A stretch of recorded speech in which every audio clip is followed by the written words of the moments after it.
नमस्कार। दूरदर्शन की इस खास पेशकश में आप तमाम दर्शकों का स्वागत है। आज हमारे साथ पॉडकास्ट में खास मेहमान हैं झारखंड के राज्यपाल संतोष कुमार गंगवार जी। किस तरीके से, चाहे वो शिक्षा का क्षेत्र हो, चाहे वो स्वास्थ्य का क्षेत्र हो, चाहे फिर स्कूली शिक्षा और इनका जो भ्रमण झारखंड में रहा है, क्या कुछ इनके अनुभव रहे हैं और किस तरीके से झारखंड में जो संभावनाएं हैं उसको ये एक्सप्लोर कर रहे हैं, तो इन तमाम बिंदुओं पर हम चर्चा करेंगे राज्यपाल महोदय से। सर, बहुत बहुत स्वागत है दूरदर्शन के स्टूडियो में आपका। धन्यवाद आपका। सर, आप केंद्रीय मंत्री भी रहे हैं और राजनीति में आपका बहुत ही बड़ा लंबा अनुभव रहा है और उसके बाद राजभवन में पिछले 1 वर्षों से आप हैं। सर, ये कैसा अनुभव है राजभवन का? मैं तो वास्तव में इस लोकतंत्री व्यवस्था में कभी जो सोचा जाता है वैसा नहीं होता है। मैं अगर प्रारंभिक समय की बात करूं तो जब मैं पढ़ाई कर रहा था तो मैं लॉ कर रहा था, क्योंकि मेरी परिस्थिति ऐसी थी कि मेरे मन में आया कि अब हम एक मेडिसिन का काम करते हैं, उसकी दुकान थी और फिर वकालत करने का मन हुआ तो लॉ कर रहा था। ये बात सही है कि उस समय मेरा संबंध राष्ट्रीय स्वयंसेवक संघ से था। तभी देश में आपातकाल लगा और आपातकाल में मेरी सक्रियता रही।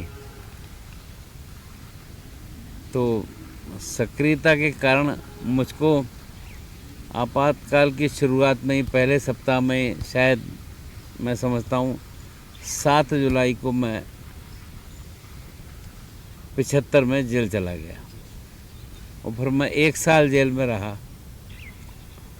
तो उसकी वजह से मेरा सब सोच और राजनीतिक संदर्भ बदल गया।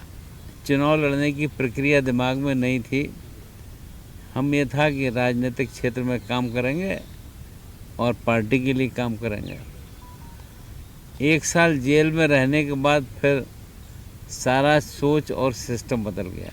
जेल से जब लौट कर आए और उसके बाद में फिर भारतीय जनता पार्टी नई बनी थी, तो तत्काल पार्टी के अंदर मुझको महामंत्री का पद मिला। और उस समय ज़्यादा महामंत्री नहीं हुआ करते थे, एक ही महामंत्री होता था। तो सारी काम की जिम्मेदारी संगठन की हमारे ऊपर रही और फिर उसमें सक्रिय हो गए। और फिर जो सोच रहे थे उससे अलग हटकर इस दिशा में जब सक्रिय हो गए, तब राजनीतिक संदर्भ को ध्यान में रखते हुए हमारे बरेली में जो समीकरण था उसके हिसाब से हमारे यहाँ उस समय राजनीतिक हालात ऐसे थे कि तत्कालीन राष्ट्रपति जी की पत्नी को लोकसभा का टिकट मिला कांग्रेस से, बेगम आबिदा अहमद। तब राजनीतिक दलों के हिसाब से हमारी पार्टी नई पार्टी थी और उनके मुकाबले पर लड़ने के लिए कोई भी उम्मीदवार सामने नहीं आ रहा था। मेरे ख्याल से उपचुनाव होने वाला था। जो वर्तमान सांसद थे उनका स्वर्गवास हो गया था और कांग्रेस ने बेगम आबिदा अहमद को लड़ाने का काम किया। तो उस समय भारतीय जनता पार्टी के जो उम्मीदवार लड़ना चाहते थे उन दोनों उम्मीदवार की वजह से लड़ने को मना कर दिया। तब मुझे अखबार से पता चला कि मैं लोकसभा लड़ूंगा। मतलब बड़े प्लेटफॉर्म पे आपकी लॉन्चिंग हुई सर, एकाएक राजनीति में। ये तो नॉर्मली होता है कि वार्ड पार्षद बने, कुछ बने, इस तरीके से एक सिलसिला चलता है, एक सीढ़ी के दर सीढ़ी, लेकिन आप तो सीधे पार्लियामेंट का चुनाव लड़े। ये बात सही है कि उपचुनाव था और बेगम आबिदा अहमद उम्मीदवार थी, तो जीतने की संभावना तो ना के बराबर ही थी। और हमारी पार्टी में लोग ये मान रहे थे कि जीतने का सवाल ही नहीं है। पर उस चुनाव में पूरे 1 दिन आदरणीय अटल बिहारी वाजपेयी जी बरेली आए थे। उन्होंने हमारे पक्ष में 1 दिन में 5 या 6 सभाएं की, पर परिणाम जो हुआ हम केवल 20-25 हज़ार वोट से ही हारे। तो सबको आश्चर्य हुआ कि इतने अधिक वोट कैसे मिले। तो ये बात सही है कि हम उस समय पार्टी के नेताओं से मिले तो उन्हें ये कहा कि भाई पार्टी का असेसमेंट सही नहीं हुआ, अगर ये सीट हम पहले घोषित कर देते तो हम जीत सकते थे। उसके बाद सामान्य चुनाव 74 में, लोकसभा का 75 में हुआ था। उसमें भी पार्टी ने हमको ही फिर लड़ाने का काम किया, पर जो देश की व्यवस्था थी उस समय,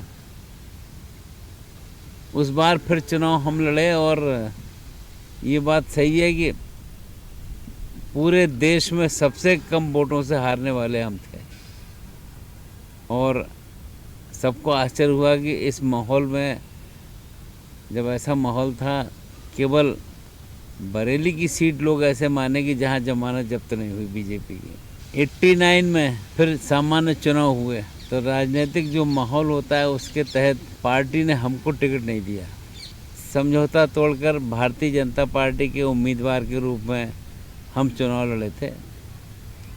पर यह जरूर हुआ कि हमारे चुनाव लड़ने में कोई भी पार्टी का नेता भाषण देने नहीं आया। सिंबल हमको मिला। आदरणीय गोविंदाचार्य उस समय भारतीय जनता पार्टी को देख रहे थे। उन्होंने मुझको प्रेरित किया और उन्होंने कहा कि भाई तुम लड़ जाओ और अब इलेक्शन के बाद ही हम तुम्हें मिलेंगे। सबको लग रहा था कि हम बरेली की सीट जीत सकते हैं। और 89 में ऐसा ही हुआ। निर्वाचन हुआ, जनता दल से जो उम्मीदवार लड़े थे वो नहीं जीते, और भारतीय जनता पार्टी के रूप में, वास्तव में ये दौर ऐसा था कि हम इसको सामान्य नहीं मानते हैं। ऐसी परिस्थिति में चुनाव लड़ना और सारे काम करना, पर उसके बाद बरेली के क्षेत्र के लोगों का हमारे साथ संपर्क संबंध और काम का हमारा जो तौर तरीका रहा, हमको चुना और लगातार हम फिर चुनाव जीते। 8 बार बरेली वालों ने हमको लोकसभा में चुनकर भेजा, और इस बार भी हमको लग रहा था कि हम चुनाव लड़ेंगे। तो मुझे ध्यान है कि जब टिकट नहीं मिला तब मैं आदरणीय अमित शाह जी को मिला था। वो बोले कि भाई संतोष जी कितने चुनाव लड़ने का इरादा है, जिसको भी टिकट दिया है भारतीय जनता पार्टी का उनको जिताना पड़ेगा। तो फिर कोशिश की और भारतीय जनता पार्टी।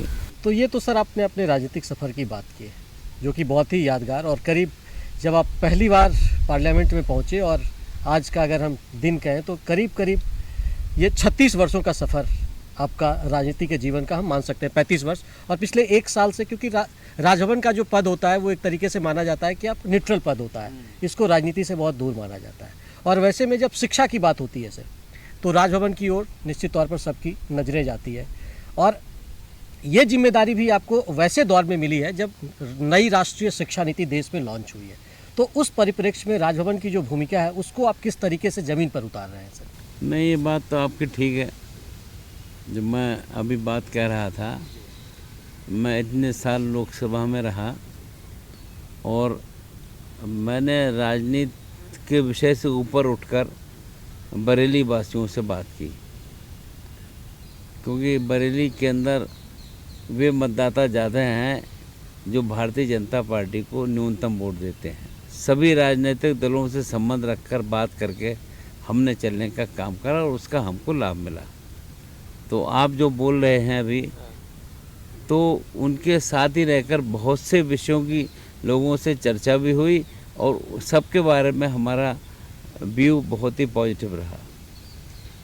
तो जैसा अभी आप बता रहे थे नई शिक्षा नीति, वास्तव में हम इतना महसूस करते हैं कि देश की आज़ादी के बाद जिस दिशा में तत्कालीन सरकार को बहुत ध्यान देना चाहिए था वो शिक्षा थी। पर दुर्भाग्य है कि हमने ना तो अपने इतिहास की चिंता की और ना हम देश को किस प्रकार से आगे ले जाना चाहते हैं, और जिसमें शिक्षा का महत्वपूर्ण योगदान होता है, शिक्षा के बारे में भी हम उतने गंभीर नहीं हुए। इसलिए इन दोनों बातों में हम पीछे हो गए। 2020 में आदरणीय मोदी जी की सरकार में नए शिक्षा मंत्री ने इस दिशा में ध्यान दिया और नई शिक्षा नीति को लाने का काम किया। तो जो काम आज़ादी के तत्काल बाद होना चाहिए था, दुर्भाग्य है कि हम इतने वर्षों के बाद काम की शुरुआत कर पाए। और ये एक ऐसा काम था कि जो लागू करते ही तुरंत समझ में नहीं आता है लोगों को। लागू करने के बाद फिर लोगों को समझाना, बताना और एक सही व्यवस्था में लाने का काम इसमें समय लगता है। तो अभी जब हम 2020 के बाद अब 5 वर्ष होने जा रहे हैं, हम बात कर रहे हैं तो बहुत से लोग इसको समझ ही नहीं पा रहे हैं। पर वास्तव में ये है कि शिक्षा नीति को इस अर्थ में न लिया जाए कि शिक्षा का मतलब तुरंत हमको रोज़गार मिल जाएगा, ये भी संभव नहीं है। पर अच्छी शिक्षा नीति और अच्छी पढ़ाई आवश्यक है और उसके हिसाब से हमको मिलकर काम करना है। और मुझे लगता है कि ये कदम अच्छा कदम है। धीरे धीरे लोगों को समझ में आएगा कि वास्तव में जो कुछ हो रहा है, अब कुछ दिनों बाद महसूस करेंगे कि ये दौर हमको आज़ादी के तत्काल बाद शुरू करना चाहिए था। सर, झारखंड में विश्वविद्यालयों की स्थिति बहुत अच्छी नहीं है। सत्र भी कई बार लेट चलता है और इसमें सुधार की दिशा में आपकी ओर से कई पहल किए गए। वार्षिक कैलेंडर आपने जारी किया, अनिवार्य किया है। तो कब तक झारखंड में ये जो विश्वविद्यालय की स्थिति इतनी ख़राब है उसको रेगुलर, चाहे वो कोर्सेज हों, परीक्षा समय पे नहीं होता, इन तमाम चीज़ों को कब तक उम्मीद है कि ये रेगुलर कर पाएंगे आप? आपकी बात दुरुस्त है। हम जब से झारखंड आए हैं और इस दिशा में हमने ध्यान दिया है तो हमें लगता है कि हमारी चिंता लगता है कि शिक्षा के बारे में, मैं किसी पर आरोप नहीं लगाना चाहूँगा, कोई गंभीरता से हमारे राज्य में चर्चा नहीं की गई। हायर एजुकेशन को सीधे हम देखते हैं। तो हमने महसूस किया पूरे देश में हायर एजुकेशन का जो सिस्टम है उसमें हमारा राज्य सबसे पीछे के राज्यों में है। और ये भी हमने देखा कि यहाँ पर प्रारंभिक शिक्षा कक्षा 10-12 तक की शिक्षा में हमारा राज्य ठीक है, पढ़ाई का स्तर सही है, पर ऊपर के क्लासेस में हम देखते हैं कि हम पीछे हो गए। और अब ये सब सीधे महसूस भी करते हैं और इसमें बहुत सी बातें सामने आ गई। कैलेंडर, वार्षिक कैलेंडर नियमित न होना एक महत्वपूर्ण बात हो गई। कब परीक्षा हो इसकी भी चिंता नहीं की गई। और जैसे मैंने कहा, हायर एजुकेशन में अब बच्चे हमारे राज्य में नहीं पढ़ना चाहते हैं, वो दूसरे राज्यों में जाना चाहते हैं। और इसमें जब हमने ध्यान किया तो हमने देखा कि यहाँ पर आदिवासी बच्चों की संख्या ज़्यादा है, पर उस हिसाब से हायर एजुकेशन के हिसाब से आदिवासी बच्चे पढ़कर बाहर नहीं निकल पा रहे। अच्छी पढ़ाई के हिसाब से अपनी पहचान बनाए और जैसे प्रोफेसर बने समय से, वो नहीं हो पाया। और काफ़ी लोग हायर एजुकेशन के लिए प्रदेश के बाहर भी जाना शुरू कर दिया। तो वास्तव में विश्वविद्यालयों में इस दिशा में काम करना आवश्यक, और इस दिशा में अब हम इस कोशिश में हैं कि यहाँ पर शिक्षा का कैलेंडर नियमित हो। जैसे 4-4 साल, 5-5 साल से यहाँ पर हम लोगों ने ना तो इस ओर ध्यान दिया कि भाई अगर बच्चे पास हो गए तो उनकी समय पर डिग्री मिल जाए, समय पर कन्वोकेशन हो जाए। इन छोटी छोटी बातों की ओर भी ध्यान नहीं दिया गया और बिल्कुल इसको टालने का काम किया गया। इसमें सर एक चीज़ अभी लगातार मीडिया में भी खबरें आ रही हैं, सवाल भी उठ रहा है कि किस तरीके से जो कुलपति की नियुक्ति है, इन तमाम तरह की चीज़ों में एक इंटरवेंशन की बात हो रही है, तो उसको आप किस नज़रिए से देखते हैं सर? हमें ये जानकारी में आया है, अभी वो हमारे पास आया नहीं है, कि लोकतंत्री व्यवस्था में बहुत सी बातों पर टिप्पणी नहीं करी जा सकती। अब जो सरकार होती है वो सरकार के मन में होता है कि सब काम हम ही चलाएं, पर लोकतंत्री व्यवस्था में साथ मिलकर चलना काम ज़्यादा रहता है। और ये भी देखना चाहिए कि अच्छे ढंग से काम हो, ये आवश्यक है। और जहाँ पर राजनीतिक दल में बदलाव हो जाता है तो जो राजनीतिक दल चुनकर आता है, सरकार बनाता है, वो फिर अपने हिसाब से इस बात को देखने का काम करता है। मैंने महसूस किया कि हमारे राज्य में कुछ ये बात भी हो रही है, पर हमारा मानना है कि अभी तो जो हम सुन रहे हैं कि कुछ बदलाव यहाँ की सरकार कर रही है, पर अभी बदला स्वरूप हमारे पास आया नहीं है।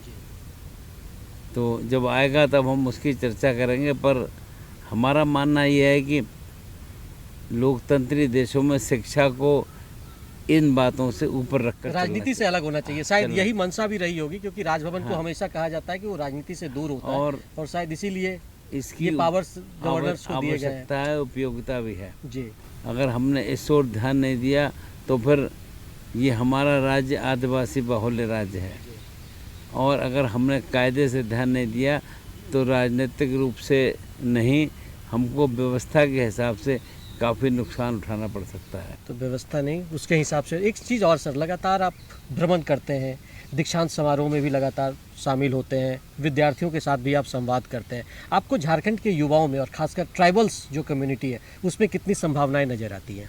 दूसरे राज्यों के हिसाब से भी हमारे राज्य में चाहे ट्राइबल्स हों, उसमें लड़कियां अच्छी सक्रिय हैं और ट्राइबल्स लड़कियां भी अच्छे ढंग से पढ़ लिख कर आगे आ रही हैं। विभिन्न विश्वविद्यालयों में कुलपति बनाने की बात थी, तो हमने एक ट्राइबल महिला को यहाँ पर बनाया।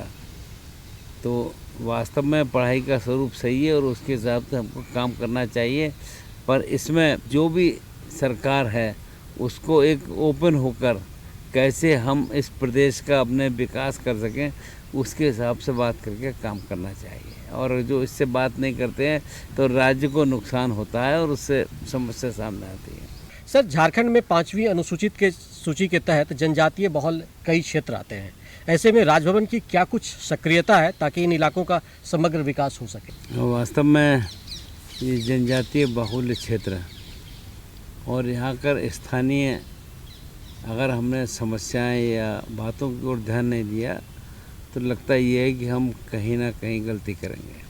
5वीं अनुसूची के अंतर्गत आने वाले जनजाति बहुल क्षेत्र में की संस्कृति, उसका स्वरूप सब अलग है, और इसको अगर हम ध्यान देंगे और यहाँ की जो संवेदनशीलता है इस ओर अगर रुचि हमने नहीं दी तो हम इस राज्य के साथ न्याय नहीं कर पाएंगे। और मैंने स्वयं 2-3 जिले छोड़कर अधिकांश इस राज्य के ज़िलों में और ख़ास तौर से स्कूलों में मैं हो आया।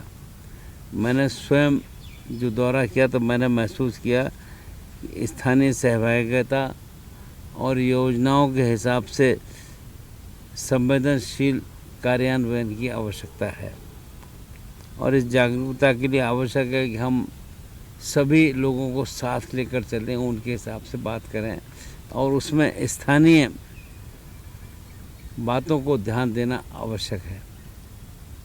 ये होने पर हम फिर, मुझे खूब ध्यान है कि फैसला लेने की बात होती है। अब तो जो राज्य तुर्की है उसका सोच हमारे देश के साथ अलग है, पर जब तुर्की के शासक कमाल पाशा थे और उसी समय उनका देश सत्ता में आया था, तो उन्होंने लोगों से पूछा कि इस देश में अपनी भाषा में कब काम होगा। जब लोगों से चर्चा की तो उन्होंने कहा कि अगर वास्तव में देश की प्रगति तरक्की करनी है तो कल से ही अपनी भाषा में काम शुरू हो जाना चाहिए। दुर्भाग्य है कि हम इतने आज़ादी के वर्षों के बाद भी कहते तो हैं, ऑफिशियल लैंग्वेज की बात तो करते हैं, पर हम भाषा की एक रूपता नहीं दे पाए। मैं लोकसभा में इतने वर्षों रहा तो 5 साल में ऑफिशियल लैंग्वेज समिति का ही मेंबर रहा, तो बहुत सी बातें हमारे अनुभव में आई।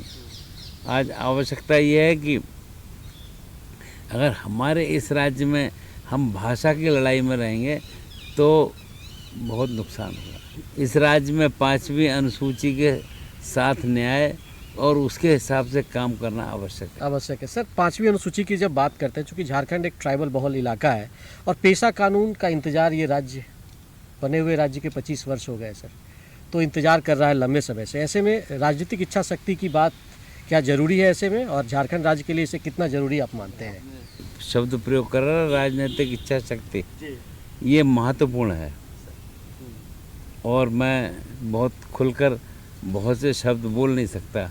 आज इसकी आवश्यकता है और इस देश को, प्रदेश को चलाने वाले लोग इस बात को समझें कि हम जिस प्रदेश में रह रहे हैं उसके हिसाब से हम लोग मिलकर काम करें और उपयुक्त और सही निर्णय लेकर। हमसे भी लोग पूछते हैं कि पेशा कानून, तो हम भी कहते हैं हाँ सही है बिल्कुल, पर लागू करने में हमारी लिमिटेशंस हैं। जैसे ट्राइबल्स इलाका टीएसी पे भी बात होती है, उस पर भी कहा जाता है कि मेंबर्स में एक भूमिका होती थी राजभवन की, उसको भी कम किया गया। तो ये सब जो कंट्रोवर्सी है झारखंड में क्यों देखने को मिलता है सर? मैं कुछ ज़्यादा इस पर चर्चा नहीं करूँगा, पर हमारा मानना है कि प्रदेश की स्थिति ऐसी है और वर्तमान सरकार को बाद में समझ में आएगा कि जो काम उन्हें तत्काल करने चाहिए उसमें अगर वो लेट करते हैं तो नुकसान होगा और इस नुकसान को इस राज्य को ही भुगतना पड़ेगा। ये समझने की ज़रूरत है सरकार को। सर अगला सवाल ये मेरा है कि राज्य के समग्र विकास को लेकर आप काफ़ी संवेदनशील भी हैं। झारखंड में आपको विकास की कितनी संभावना दिखती है? प्रधानमंत्री के पूर्वोदय के विजन को झारखंड में आप किस तरीके से आगे बढ़ाना चाहते हैं? हमारा ये राज्य ऐसा राज्य है जो देश के प्रमुख राज्यों में गिना जाए और हमारे पास इतनी ज़मीन के नीचे संपदा है, पर हमारा मानना है कि हम इस दिशा में उतनी सक्रियता से काम नहीं कर रहे हैं और राज्य सही ढंग से आगे चले, अपनी पहचान बनाए। और निश्चित रूप से क्योंकि यहाँ पर आने के बाद हमें पता चला कि अमेरिका तक से लोग आते हैं कि वो कहते हैं यहाँ पर अच्छी क्वालिटी का कोल इसी राज्य में मिलता है और कोल ही नहीं और भी इसके आगे भी बताते हैं। तो इसलिए बहुत सी चर्चा करने का मतलब नहीं है, मतलब ये है कि हमारा राज्य अच्छी प्रगति और तरक्की करे, अपनी पहचान बनाए और हम नौजवानों को सही दिशा में ले जाने का काम करें। सर चूँकि आपने अब खनिज संपदा की बात की और झारखंड में कहा कि इसकी अनगिनत संभावनाएं भी है, तो इसके इर्द गिर्द ही झारखंड के विकास का पहिया भी घूमता है। कृषि क्षेत्र अब भी यहाँ पर अनछुआ है। उत्तर प्रदेश जहाँ आपकी कर्मभूमि रही है सर, वो कृषि उत्पादन के मामले में काफ़ी आगे है और वहाँ का उज्जवल भविष्य भी है। तो झारखंड में कृषि विकास को आप कैसे देखते हैं? इस दिशा में कैसे काम होना चाहिए? ना मैं यहाँ पर आने के बाद मुझे लगा कि कृषि में भी यहाँ लोगों की रुचि है और अब जैसे उत्तर प्रदेश में सामान्य रूप से लोग 2 फसलें लेते हैं, यहाँ पर भी मैंने महसूस किया है लोगों की इस दिशा में रुचि है और फिर यहाँ के धान की बहुत लोग प्रशंसा करते हैं, तारीफ करते हैं। और हमारा मानना है कि हमारा देश कृषि प्रधान देश है, तो यहाँ पर खनिज तो है ही है, पर उसके बाद अधिकांश लोग कृषि का ही काम करते हैं और उसमें रुचि भी लगाते हैं। तो अगर हम इसको एक सही ढंग से व्यवस्थित ढंग से चलाने का काम करेंगे तो निश्चित रूप से जो हम लोग उम्मीद करते हैं दोनों कृषि और संपदा है कि हम निश्चित रूप से देश में सिरमौर बनकर रहकर काम करेंगे। तो झारखंड में सिरमौर बनने की कैपेसिटी है कि देश का सिरमौर झारखंड बन सकता है। सर आप प्रकृति प्रेमी भी हैं और झारखंड के लोग भी प्रकृति के पूजक हैं। ऐसे में झारखंड में प्रकृति की जो सौगात मिली है उसके जरिए पर्यटन की कितनी संभावनाएं आपको नज़र आती है? क्योंकि आप भी पूरे झारखंड ऑलमोस्ट घूम चुके हैं सर, तो ये जो ब्यूटी है इसको क्या एक्सप्लोर नहीं किया जा सका है? हमारा पूरा देश और देश के हर हिस्से में पर्यटन की इतनी संभावनाएं हैं और यहाँ पर आने के बाद हमने देखा जैसे हमारे यहाँ पर लोग आए तो हमसे बोले कि भाई साहब घूमने की जगह, अपने आप भी हमसे बोले कि साहब यहाँ तो इतने जल प्रपात हैं कि साहब हम कल्पना नहीं करते हैं। और वो कहते हैं कि साहब ये तो अपने आप में अनूठा सौंदर्य है, ये समझ में आता है। और फिर यहाँ पर रहने के बाद मैं जिस स्थान पर हूँ यहाँ पर मुझे इतना समय हो गया, बिल्कुल सामान्य ही वातावरण यहाँ लग रहा है। कोई ज़्यादा ठंडा भी नहीं है और गर्म तो है ही नहीं। हमारा राज्य एक अनूठा राज्य है और लोग तारीफ़ करते हैं कि जब प्रपातों की, तो वो कहते हैं कि यहाँ पर तो पूरा समय प्रपात देखने में बीत जाता है। तो जितना भी मैं घुमा हूँ तो मुझे लगता है अच्छा माहौल, अच्छा दृश्य और लोग इसको प्रेम भी करते हैं और इसमें रहना भी चाहते हैं। तो सर आप तो प्रकृति प्रेमी हैं ही, आप पशु प्रेमी भी हैं सर। लगातार आप गौ माता की सेवा करते हुए पाए जाते हैं, मछलियों को भी आप दाना देते हुए देखे जाते हैं। तो ये क्या है, ये आपकी जो इंटरेस्ट वाला ये फील्ड है, ये कब से? जब मैं यहाँ पर आया वो तो इंटरेस्ट तो सही है और यहाँ पर हमें पता चला कि हमसे पहले जो गवर्नर लोग रहे वो भी इस ओर चिंता करते थे। और जब मैडम माननीय राष्ट्रपति महोदया यहाँ पर जानवरों से उन्हें विशेष प्रेम था। जानवरों के प्रति हमारी जो भाव है बिल्कुल समझ में आता है कि हम कैसे रख कर चलें। तो ये एक सर आपका प्रेम का भाव। थोड़ा सा इससे अलग हटते हैं सर, क्योंकि राज्य झारखंड है, कई सारे समसामयिक मुद्दे भी हैं और लगातार झारखंड में एक भ्रष्टाचार की जो बात है ना सर, वो पूरे देश और दुनिया के स्तर पर होती रहती है। विधि व्यवस्था को लेकर भी लगातार झारखंड में सवाल उठते रहते हैं। ऐसे में सुशासन को लेकर आपका क्या विजन है और झारखंड अलग पहचान कैसे बना सके, इसके लिए क्या कोशिश होनी चाहिए? ये तो आपने बताया ना, ये पूरे देश के लिए चिंता का विषय है। ये बहुत कुछ निर्भर करता है राज्य की सरकार कैसी है और सरकार की इस दिशा में क्या रुचि है। और वास्तव में इस लोकतंत्री व्यवस्था में ये एक ऐसा हिस्सा है कि जब हम शासन में हैं तो हम अपनी जिम्मेदारी के हिसाब से काम करें, पर दुर्भाग्य है कि हम फिर इन बातों को ध्यान न देकर व्यक्तिगत हितों पर लोग लग जाते हैं और उसका बहुत सा परिणाम सामने आता है। मैं कोई ज़्यादा टिप्पणी नहीं करना चाहूँगा, पर ये शिकायत अधिकांश स्थानों पर मिल जाती है। हमारे राज्य में भी हम कैसे पारदर्शिता बनाकर रखें और रखकर काम करें, आज ये आवश्यक है। सर एक आखिरी सवाल, पारदर्शिता बनाने की बहुत ज़रूरत है, निश्चित तौर पर वो होनी चाहिए, लेकिन जिस तरीके से सर आपका अनुभव है और झारखंड जैसे जो राज्य है, 25 वर्ष इसको बने हुए, एक तरीके से युवा राज्य ये है, इनके साथ जिन राज्यों का गठन हुआ, चाहे वो छत्तीसगढ़ हो, उत्तराखंड है, उसकी तुलना होती है तो कहीं ना कहीं कहा जाता है कि ये आगे निकल गए। झारखंड आपकी नज़र में क्या ऐसा विषय, क्या राजनीति एजेंडा है या कुछ और है जिसकी वजह से ये पीछे रह गया? कि जैसे झारखंड राज्य का निर्माण हुआ, जो राजनीतिक रूप से परिवर्तन, और जब से वर्तमान सरकार के बारे में मैं कोई टिप्पणी करना नहीं चाहूँगा, पर हमारा मानना है कि वर्तमान सरकार को और पारदर्शिता के साथ काम करने की आवश्यकता है। इतना यहाँ के निवासी सामान्य हैं कि बहुत सी बातों को गंभीरता से नहीं लेते। वर्तमान सरकार को उस जवाबदेही के हिसाब से काम करना चाहिए कि जो लोगों ने उनके प्रति विश्वास व्यक्त किया है। हमारी जिम्मेदारी ये है कि हम जवाबदेही से काम करें और हम इस राज्य में कैसे अच्छा बना सके। अब जैसे ओपन कॉरिडोर हो गया, पश्चिम बंगाल में कोई रोकथाम नहीं है और बांग्लादेश से जो आता है वो सीधे हमारे राज्य में ही आता है। ये एक समस्या है और बांग्लादेश से जो आता है वो हमें समस्या यहाँ पर पैदा करता है, हमारे हर काम को डिस्टर्ब करता है। तो मैं इतना ही कह सकता हूँ कि बहुत सी बातों की जवाबदेही हमारे ऊपर है। लोग सवाल जवाब सरकार से और हमसे करेंगे और हम उसको कैसे सही ढंग से निपटाएं, ये हमारी जिम्मेदारी है। मैं आपके माध्यम से यहाँ के निवासियों से ये आग्रह करूँगा कि प्रदेश हमारा है और जवाबदेही भी हमें करनी है।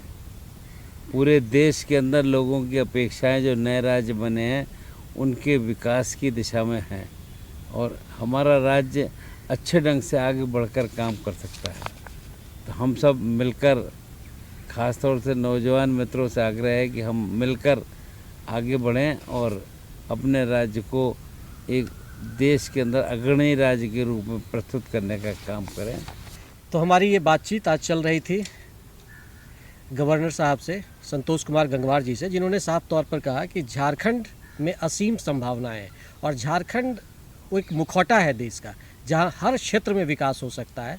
बस ज़रूरत है एक अच्छी राजनीतिक इच्छा शक्ति की, चाहे यहाँ पर कानून व्यवस्था की स्थिति सुधार करने की बात हो या पारदर्शिता लाने की बात हो। इन तमाम मुद्दों पर जो है वो खुलकर बात होनी चाहिए और यहाँ का चाहे कृषि का क्षेत्र हो, पर्यटन का क्षेत्र हो, इन तमाम जगहों को एक्सप्लोर किया जा सकता है और सिर्फ खनिज ही नहीं झारखंड की पहचान, बल्कि यहाँ के मैन पावर भी अच्छे पहचान हो सकते हैं। तो हमारे लिए सर आपने वक्त निकाला, बहुत बहुत धन्यवाद।